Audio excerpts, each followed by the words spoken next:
Now, I always liked horror movies. As a kid, I liked them even though they kind of scared me. And as an adult, I liked them even though I knew they were fake. And I think I can get through them now because I know they're fake. And so I don't actually walk away traumatized or having nightmares or anything. I always thought it was interesting that us humans actually like scary movies, or some of us at least. And I never really thought too deeply about it, though. And then I saw an interview that Kristen Crook did with an author of a book that she read in her book club. It was called The Buffalo Hunter. She was talking with the author about what the appeal is with horror. And what they posited was that with stories, typically, if you're reading a horror novel or watching a horror film, there's an end. If we engage a horror story, be it on the screen, the page, the television, wherever, then the wonderful thing about it is after 2 hours or after 350 pages, it draws to a close. And it doesn't really matter if the good guys win or not. What matters is that it ends. And that tells us that these long, dark, terrible, scary tunnels have a little point of light at the end. And if we can believe that, then we can believe that our long dark tunnel has an end as well. So I thought that was really interesting, and it totally makes sense. I think this is especially true when it comes to fictional horror. But what happens when the horror is based on a true story? Well, that brings me to my next watch for this past week. We actually watched Adrift. Adrift is a 2018 film starring Shailene Woodley and Sam Claflin. Jim and I were watching the sunset, and it made me want to go back home and watch a movie set at sea. And it made me think of this movie. So in that movie, Shailene Woodley's character is in Tahiti, living abroad in her early 20s, working on boats and living the young adult life where you have no cares in the world, no like real obligations. She is originally from San Diego, and this is actually based on a true story. She meets this man who's played by Sam Claflin, and they fall in love. They set out on a trip at sea, and then things go horribly wrong. Typically, I don't like to watch movies that are showing danger at sea because I live on an island and I don't want to be scared to go into the ocean. So I refuse to watch any movies about sharks, like absolutely not. But this one I was able to watch and kind of compartmentalize it enough, and I just really thought about what it would be like to survive at sea. I actually years ago got hooked on this show called I Shouldn't Be Alive, and I think it's from the early 2000s, but you can find the episodes on YouTube, and I binged all of them, and there were a few where people got lost at sea and were floating out at sea, like not, oh, I'm getting goosebumps thinking about it, like not even in a boat, just like on a piece of wood, like floating at sea. Oh my gosh, terrifying. But when I was watching these, I kind of went into my analytical brain, kind of similarly to how we might do if we were watching true crime, thinking, oh, what would I do to survive? How are these people surviving, and what did they do? Now let me make a mental note in case I'm ever in a similar situation. And so that's kind of how I watched this movie. After the movie was done, it autoplayed Pearl Harbor. This movie was released in 2001, stars Ben Affleck, Josh Hartnett, and Kate Beckinsale. Now, the movie starts with a presumably fictional story about what turns into a love triangle, which honestly, I could have done without that whole story. I thought it was so silly. It is a very cheesy movie.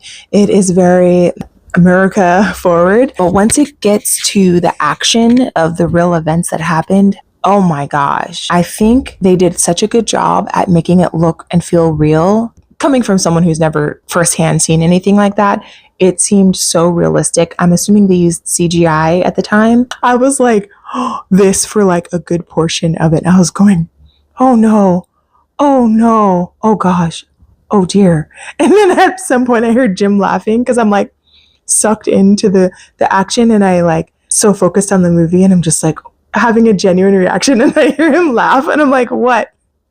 And he's just like laughing about how I basically sound like Midwestern, like, oh no, oh gosh, oh dear, oh no, goodness, you know. But that's like all I could do. Like, it was so horrific. And the whole time I'm thinking, this really happened. That was the real shock and horror of it. is that this really happened.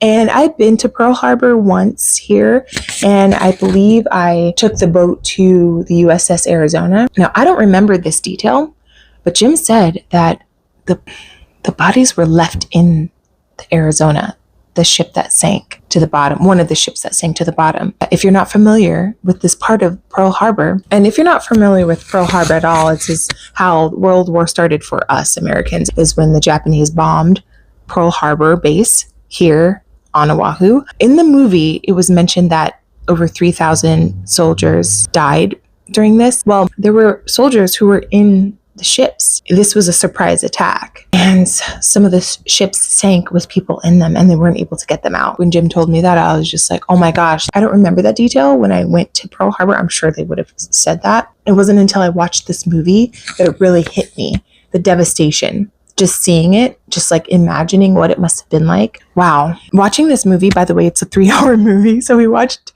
like 2 hours of it, and then it was like, I need to go to sleep. And then by the way, we created a fort in our living room, and it was so cute.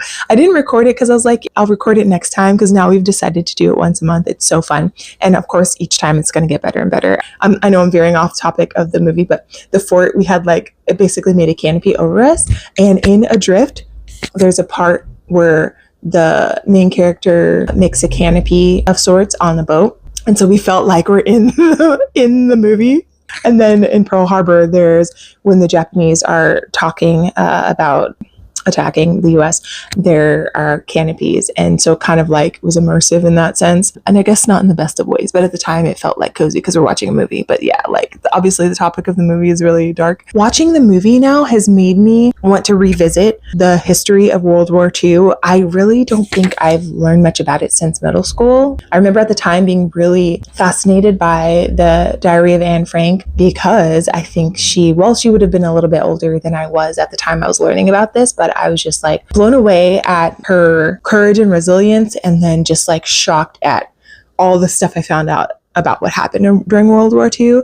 And I don't think I learned in great detail about Pearl Harbor the way I did about the Holocaust. And so I'm really interested now, after seeing that movie, to go back, revisit World War II details, learn more about Pearl Harbor, and maybe go back to Pearl Harbor and see all the other stuff that's there. When I just went into the main museum and then went to the Arizona. I want to revisit World War II, but also my grandfather apparently was in the military during World War II. My cousin, who I found on 23andMe, sent me a photo of him in his uniform, which is so cool. And I knew my grandpa, whatever job he had in the military, he lived through it. So I don't know what role he played. I don't know if he went and fought or anything like that. But watching this movie has made me want to learn more about World War II, or relearn and then learn more. And then also it's made me want to find out what role my grandfather played during those times and learn more about him as much as I can. I don't have access to a lot of that side of my family, until I found my cousin on 23andMe. And so I need to connect with her and see if she knows anything. And then, look at genealogy, look at the World War II records, all that stuff, and see what I can find. And you know what? I think that is a good segue to end this California Streamin episode, the first one of its kind. I'm excited to share with you every week the things I've been listening to and watching, and hopefully you will be inspired to read and watch some of the things that I read and watched, and hope you've had a good time listening to this. I will see you in the next one.